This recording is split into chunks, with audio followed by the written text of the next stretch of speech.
Assalamualaikum warahmatullahi wabarakatuh. Sahabat The Kisah, gimana kabarnya hari ini? Semoga kita semua selalu diberikan kesehatan, keberkahan, dan rezeki yang melimpah. Sebelum kita mulai kisahnya, mari kita sempatkan menulis solawat kepada Nabi di kolom komentar. Satu solawat yang kita tulis semoga bisa menjadi saksi di akhirat dan mengantarkan kita pada syafaat Rasulullah Shallallahu Alaihi Wasallam. Amin. Mari kita mulai kisahnya. Di sebuah kota kecil bernama Ciparai, di pinggiran Bandung, seorang pria tua bernama Pak Rahmat menjalani kesehariannya sebagai tukang parkir di sebuah pusat perbelanjaan bernama Pasar Raya Ciparai. Usianya sudah melewati 65 tahun, namun semangatnya masih seperti lelaki muda. Setiap pagi sebelum matahari sepenuhnya naik, ia sudah berada di pos parkir kecilnya, mengenakan rompi oranye pudar dengan topi lusuh yang setia menemaninya selama bertahun-tahun.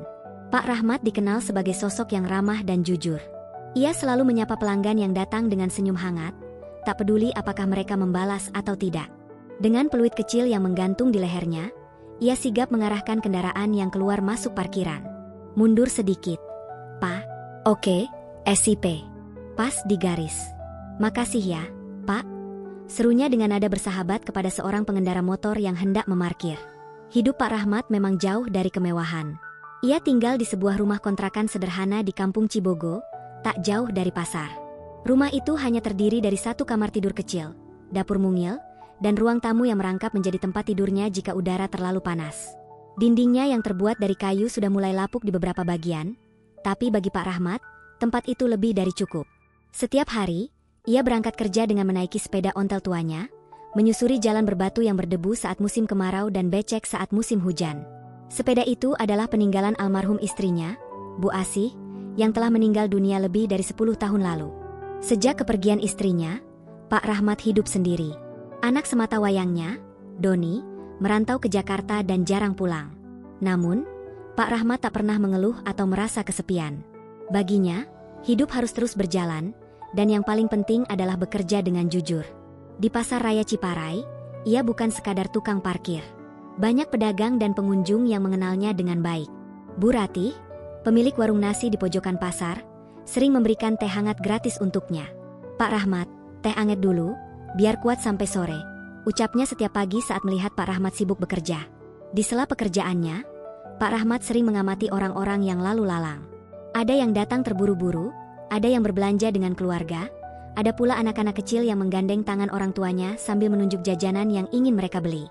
Ia menikmati suasana itu, meskipun hanya sebagai pengamat dari balik rompinya yang sudah mulai usang. Namun, meski kehidupannya tampak tenang, tantangan tetap ada. Banyak pengunjung yang tidak menghargai pekerjaannya. Ada yang parkir seenaknya tanpa peduli garis batas, ada pula yang enggan membayar uang parkir.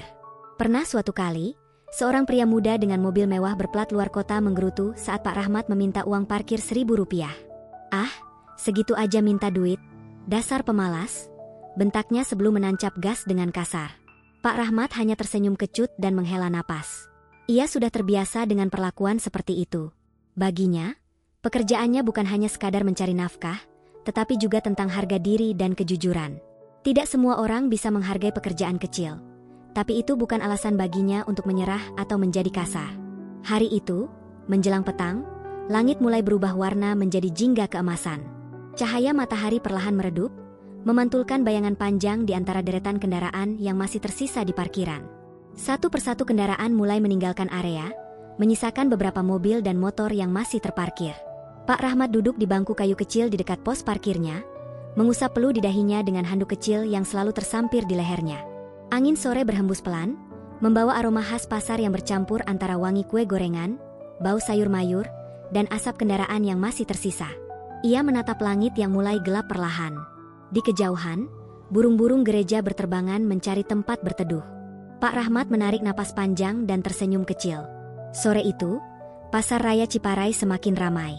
Deretan kendaraan memenuhi area parkiran, suara klakson bersahut-sahutan, dan pedagang mulai sibuk merapikan lapaknya. Pak Rahmat, seperti biasa, berdiri di bawah terik matahari, meniup peluit kecilnya sambil mengarahkan kendaraan yang keluar masuk. Meski tubuhnya mulai lelah, ia tetap tersenyum pada setiap pelanggan yang datang. Tiba-tiba, suara mesin mobil yang mengaum keras menarik perhatian. Sebuah Toyota Fortuner hitam melaju kencang memasuki area parkir tanpa memperhatikan batas parkir yang tersedia. Mobil itu berhenti sembarangan di tengah jalur, menghalangi kendaraan lain yang hendak keluar. Dari dalam mobil, seorang wanita berusia sekitar 40-an turun dengan anggun, mengenakan gaun mahal berwarna merah marun dan sepatu hak tinggi yang berkilauan di bawah sinar matahari. Wanita itu adalah Bu Tania, seorang sosialita kaya yang dikenal sering berbelanja di pasar ini. Pak Rahmat segera menghampiri dengan langkah hati-hati, menundukkan sedikit kepalanya sebagai bentuk penghormatan. "Ibu, maaf mengganggu. Mobilnya mungkin bisa dipindahkan sedikit supaya tidak menghalangi jalan," ucap Pak Rahmat dengan sopan. Bu Tania yang sedang mengeluarkan ponselnya dari tas mahalnya melirik sekilas ke arah Pak Rahmat. Ia menghela napas panjang dengan ekspresi jengah, lalu menatap Pak Rahmat dari ujung kepala hingga kaki seolah menilai penampilannya yang sederhana. "Hah? Emang kenapa sih, Pak? Saya cuma sebentar kok," katanya dengan nada malas. Pak Rahmat tetap berdiri tegap, berusaha tetap sopan. "Saya paham, Bu. Tapi kalau mobil ibu parkir di sini, kendaraan lain jadi susah keluar masuk. Bisa mundur sedikit ke sebelah sana?" Tangannya menunjuk ke tempat kosong tak jauh dari situ. Namun, alih-alih mengerti, Bu Tania justru tertawa kecil dengan sinis. "Astaga, sejak kapan tukang parkir ngatur-ngatur orang kaya? Saya bayar pajak lebih besar dari gaji kamu setahun. Ngerti?" katanya sambil berkacak pinggang. Beberapa orang di sekitar mulai melirik ke arah mereka. Pedagang yang tengah membereskan dagangannya menatap dengan raut khawatir, tapi tak ada yang berani ikut campur.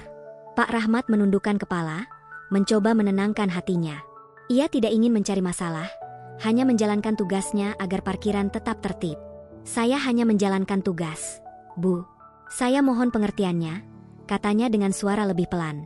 Namun, Bu Tania semakin tersulut amarah. Ia mendekat dan menunjuk wajah Pak Rahmat dengan telunjuknya yang berlapis cincin emas. "Dengar ya, Pak. Hidup kamu tuh cuma jadi tukang parkir. Tugas kamu cuma terima uang receh dan diam. Jangan sok mengatur."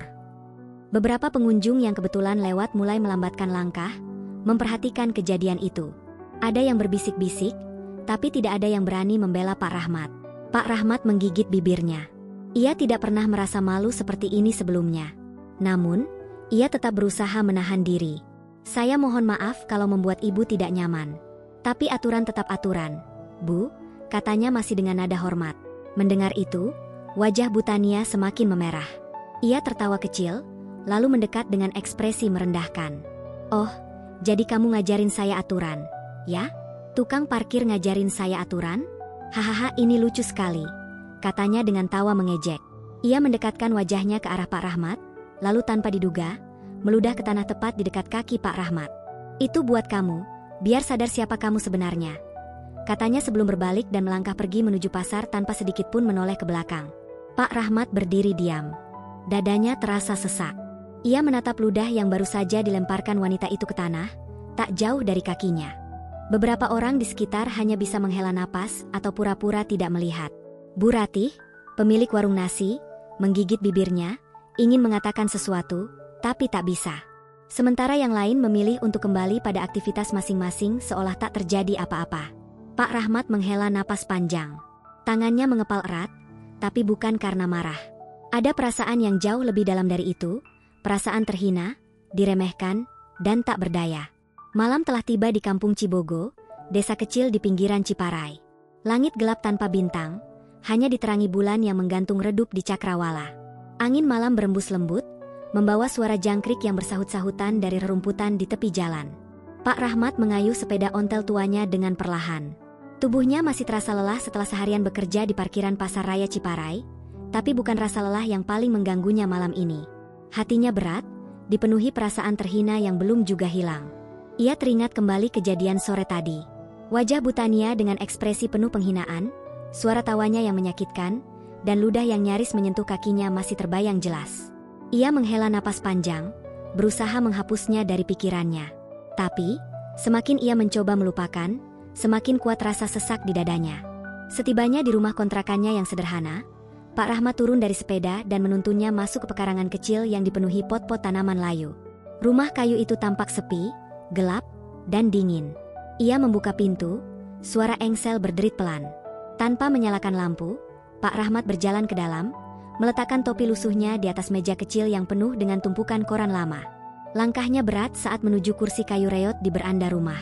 Ia menjatuhkan diri di sana, menatap kosong ke halaman depan yang diterangi cahaya lampu jalan yang temaram. Hatinya dipenuhi tanya yang tak kunjung menemukan jawaban. Benarkah aku serendah itu? Pikirnya. Seumur hidup, ia selalu bekerja keras, tidak pernah mengambil hak orang lain, dan selalu berusaha jujur. Namun, tetap saja ada orang yang memandangnya seperti sampah, seperti seseorang yang tidak berharga. Tangannya terangkat ke wajah, mengusap keriput yang semakin jelas seiring bertambahnya usia. Dulu, saat masih muda, ia bercita-cita menjadi seorang guru. Ia pernah berkuliah di Universitas Pendidikan Indonesia, tapi keadaan memaksanya berhenti. Ayahnya sakit, ibunya harus bekerja sendiri, dan sebagai anak sulung, ia tidak punya pilihan selain mengorbankan mimpinya demi membantu keluarga. Sekarang, bertahun-tahun telah berlalu. Ia tetap menjadi pekerja keras, tapi bukan sebagai guru seperti yang pernah ia impikan, melainkan sebagai tukang parkir. Ia tak pernah mengeluh, sampai hari ini. Suara sepeda motor melintas di jalanan sempit di depan rumah, lalu menghilang dalam kegelapan. Pak Rahmat masih diam di kursinya, matanya mulai terasa panas. Ia menatap kedua telapak tangannya yang kasar dan penuh guratan. Tangan yang dulu ia gunakan untuk menulis, untuk menggenggam buku, kini hanya digunakan untuk mengatur kendaraan. Sesaat, ia bertanya-tanya, jika aku dulu bisa bertahan kuliah, apakah hidupku akan berbeda? Matanya bergerak ke langit malam yang terbentang luas. Di sudut hatinya, ia merasa kecil. Terlalu kecil dibandingkan dunia yang luas ini. Lalu, tanpa disadari, air mata yang sudah ia tahan sejak sore tadi akhirnya jatuh. Mengalir perlahan di pipinya yang sudah mulai kendur dimakan usia. Hatinya terasa begitu lelah. Pak Rahmat menghela napas berat, memejamkan mata sejenak, lalu menyandarkan kepalanya ke dinding kayu yang dingin. Malam semakin larut, tapi ia tidak ingin beranjak. Suara angin masih berhembus pelan. Di atas kursi kayu reot itu, dengan mata yang masih basah, Pak Rahmat akhirnya tertidur dalam keheningan. Pagi di Pasar Raya Ciparai selalu sibuk. Sejak matahari baru saja merangkak naik, para pedagang sudah mulai membuka lapaknya. Bau khas pasar mulai menyebar, aroma sayur segar, ikan yang baru datang dari pelelangan, dan asap dari gerobak gorengan yang sudah berjejer di pinggir jalan. Di antara kesibukan itu, Pak Rahmat berdiri di pos parkir kecilnya. Badannya masih terasa sedikit kaku setelah semalaman tidur di kursi reot di beranda rumahnya. Namun, ia tetap menjalankan tugasnya seperti biasa, meniup peluit kecilnya, mengarahkan mobil dan motor yang masuk ke area parkiran. Pagi ini, langkah seseorang perlahan mendekat ke arahnya. Seorang pria tua berjas abu-abu dengan tongkat kayu di tangan kanannya, berhenti di depan pos parkir. Wajahnya penuh kerutan, rambutnya sudah hampir seluruhnya memutih, namun sorot matanya tetap tajam. "Rahmat?" Suara pria itu terdengar berat namun sedikit gemetar. Pak Rahmat menghentikan aktivitasnya sejenak. Ia menoleh, matanya mengamati wajah pria tua itu. Ada sesuatu yang terasa familiar, tapi ia tak langsung bisa mengenalinya.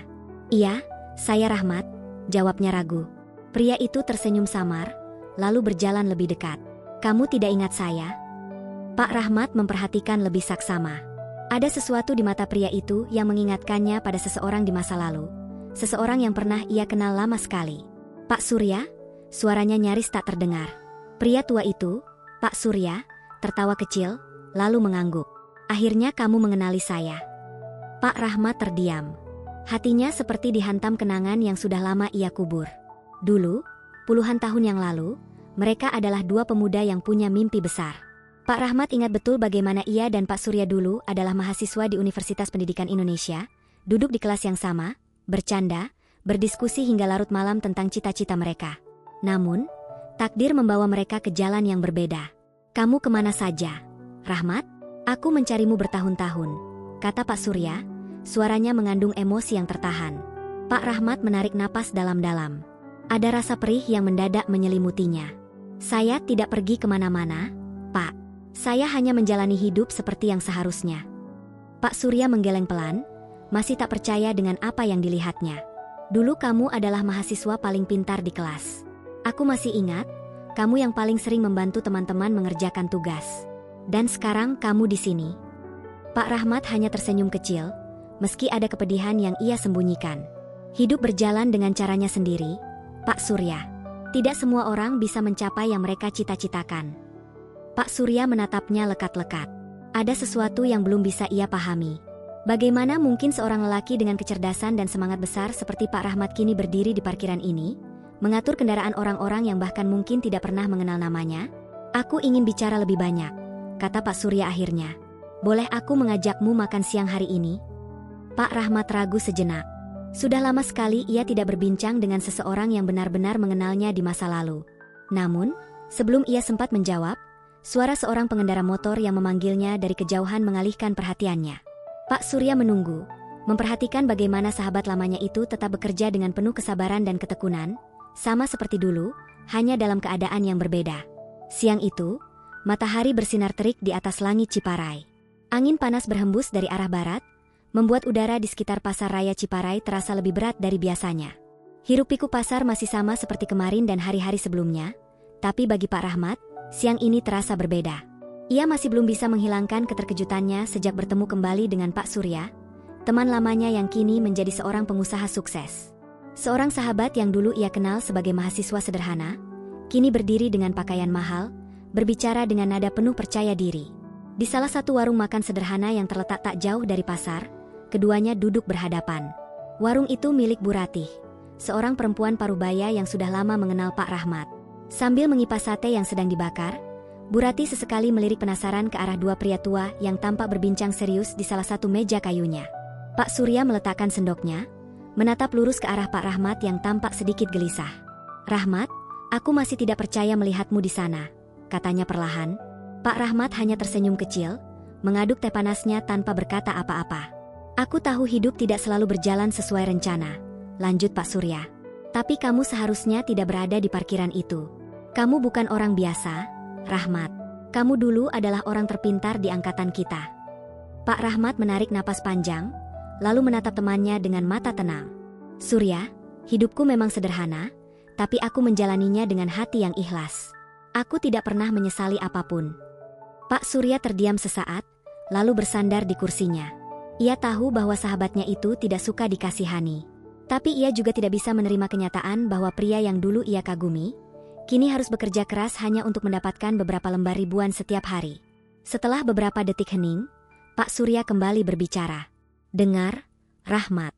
Aku punya sebuah perusahaan yang mengelola aset properti dan keamanan gedung. Aku butuh orang jujur dan berpengalaman untuk mengatur bagian aset kontrol. Aku ingin kamu bekerja denganku." Pak Rahmat mengangkat wajahnya, terkejut dengan ucapan temannya. Matanya berkedip beberapa kali, seakan mencoba memastikan bahwa ia tidak salah dengar. "Surya, kamu bercanda, kan?" Pak Surya tersenyum tipis. "Tidak, Rahmat. Aku serius. Aku butuh seseorang yang bisa kupercaya. Dan aku tahu kamu adalah orang yang tepat." Pak Rahmat terdiam. Tangannya menggenggam erat cangkir teh yang mulai mendingin. Tawaran itu terlalu besar. Terlalu mengejutkan. Seumur hidupnya, ia tidak pernah berpikir akan mendapatkan kesempatan seperti ini. Namun, di dalam dadanya, ada keraguan yang perlahan muncul. Setelah bertahun-tahun hidup dengan cara yang sederhana, apakah ia masih bisa beradaptasi dengan dunia yang lebih besar? Apakah ia layak menerima tawaran ini? Pak Surya menatapnya dengan sabar, menunggu jawaban. Pak Rahmat masih terdiam. Malam telah larut di kampung Cibogo, namun Pak Rahmat masih terjaga. Duduk di atas tikar lusuh di dalam rumah kontrakannya, ia menatap langit-langit kayu yang mulai menghitam karena usia. Tawaran dari Pak Surya masih terngiang-ngiang di kepalanya.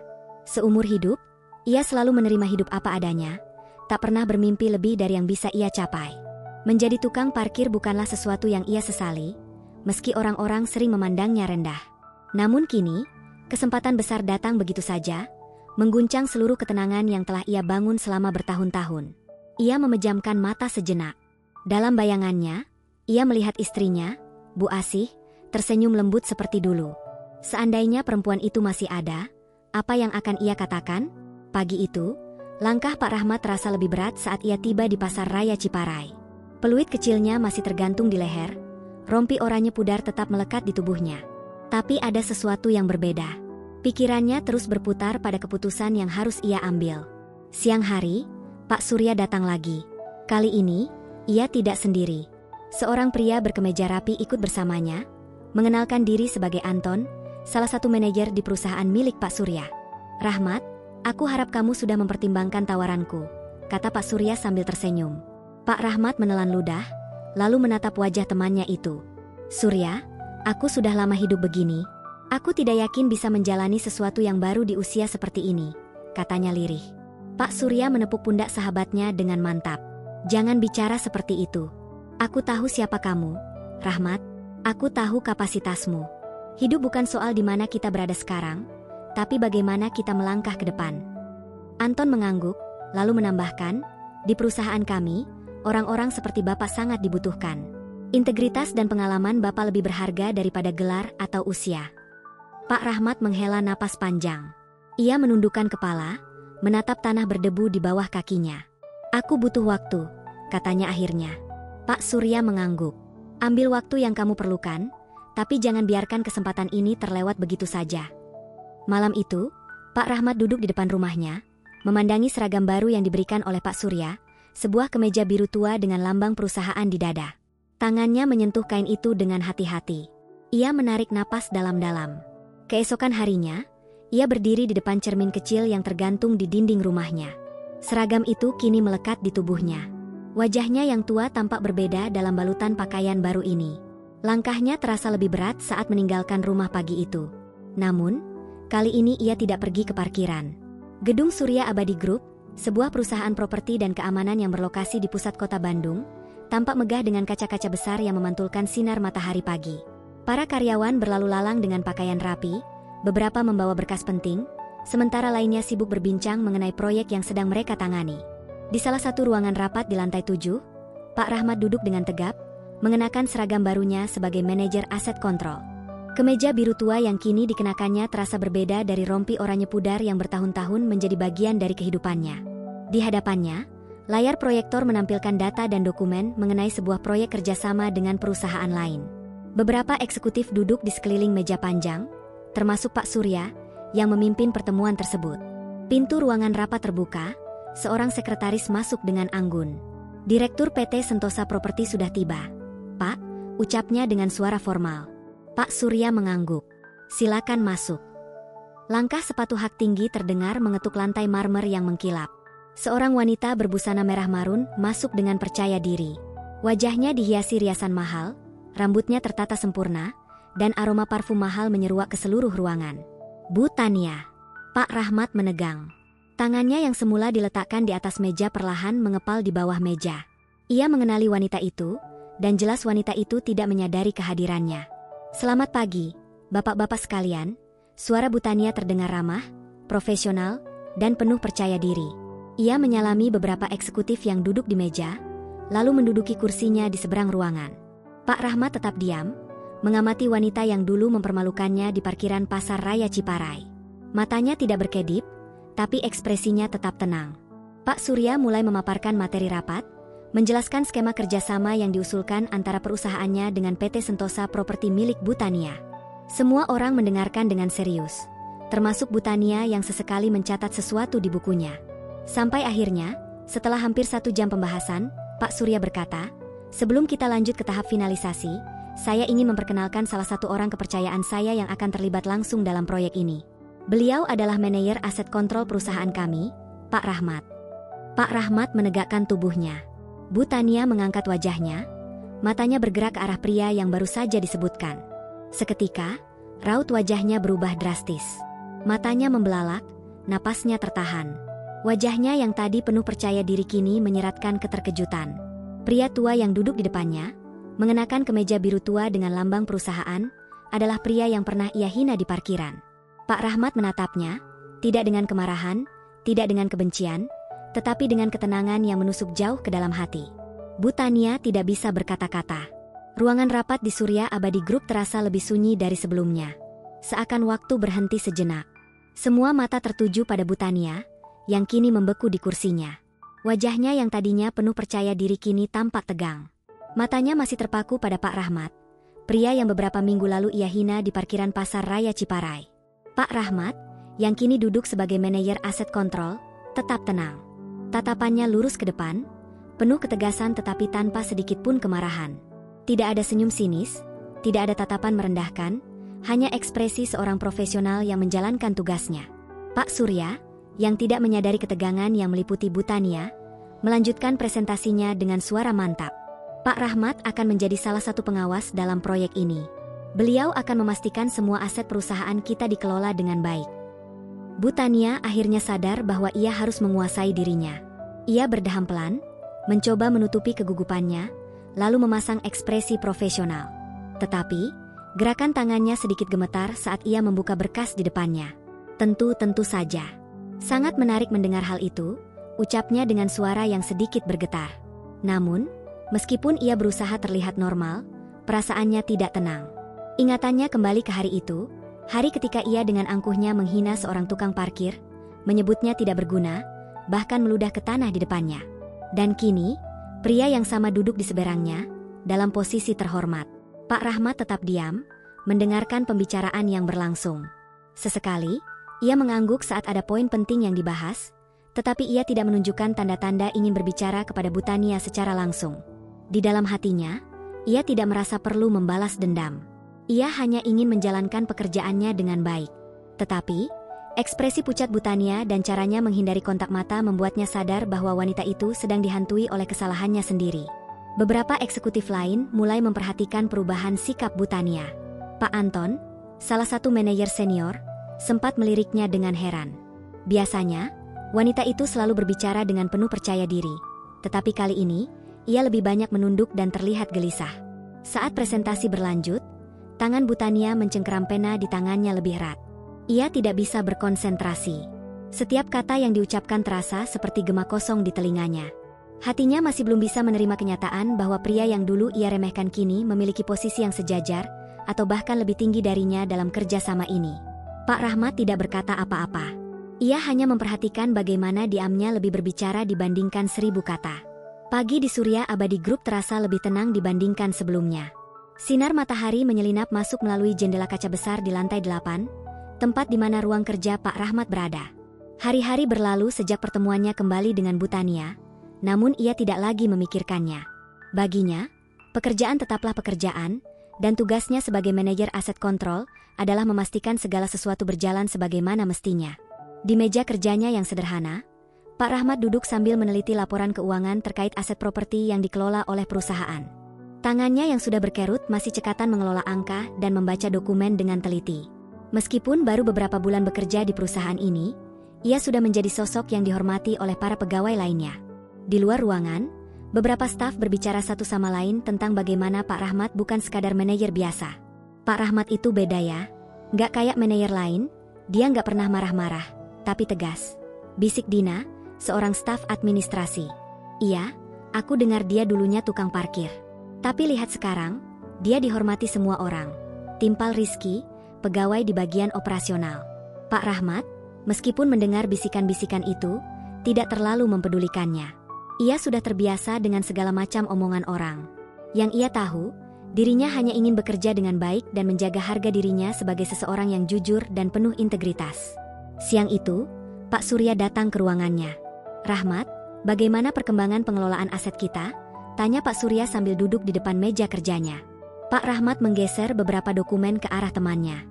Semua berjalan sesuai rencana. Ada beberapa properti yang perlu renovasi kecil, tapi bisa kita atasi tanpa biaya besar. Pak Surya tersenyum puas. "Aku senang mendengar itu. Jujur, aku tidak pernah ragu menaruh kepercayaan kepadamu, Rahmat.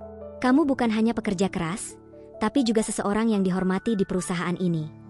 Pak Rahmat mengangguk perlahan, tapi matanya tetap tenang seperti biasa. "Aku hanya menjalankan tugasku, Surya. Seperti dulu, saat aku menjadi tukang parkir. Pekerjaan mungkin berbeda, tapi prinsipku tetap sama." Pak Surya terdiam sejenak, lalu menepuk pundak sahabatnya itu.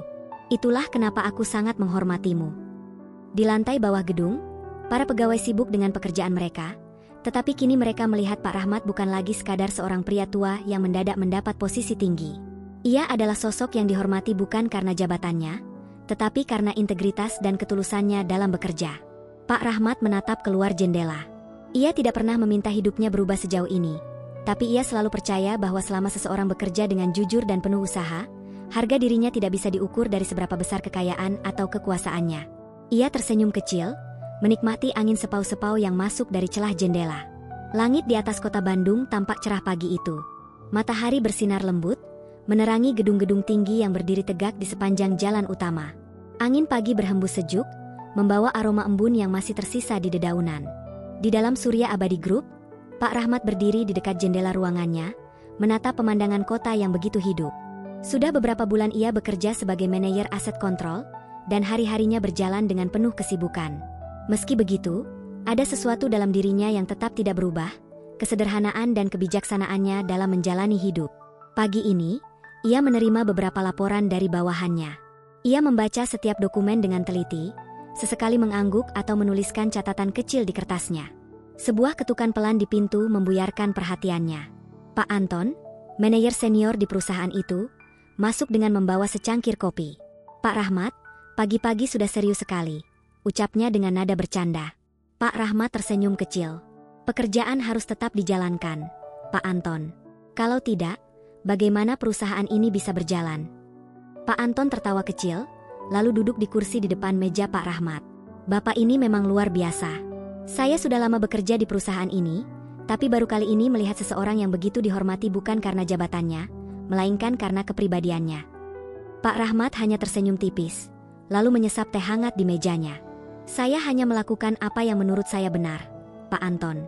Sejak dulu, saya percaya bahwa harga diri seseorang tidak diukur dari seberapa besar kekayaan atau jabatannya, tapi dari bagaimana ia menjalani hidup dengan jujur dan penuh integritas." Pak Anton mengangguk setuju. "Itulah yang membuat semua orang di sini menghormati Bapak. Tidak banyak orang yang bisa tetap rendah hati meski sudah berada di atas." Pak Rahmat tidak menjawab. Ia hanya tersenyum, lalu kembali menatap keluar jendela. Dari lantai 8 gedung ini, ia bisa melihat jalanan yang dulu sering ia lalui dengan sepeda ontelnya. Ia teringat hari-hari ketika ia masih bekerja di parkiran Pasar Raya Ciparai, meniup peluit kecilnya, membantu orang-orang memarkir kendaraan. Semua yang terjadi dalam hidupnya adalah bagian dari perjalanan yang tidak bisa ia sesali. Siang itu, setelah menyelesaikan pekerjaannya, Pak Rahmat turun ke lobi gedung. Ia berjalan perlahan menuju pintu keluar, menikmati setiap langkahnya dengan tenang. Saat ia melangkah keluar dari pintu utama, angin sepau-sepau menyambutnya dengan lembut. Ia menutup matanya sejenak, merasakan hembusan udara yang membawa ketenangan dalam hatinya. Pak Rahmat tersenyum.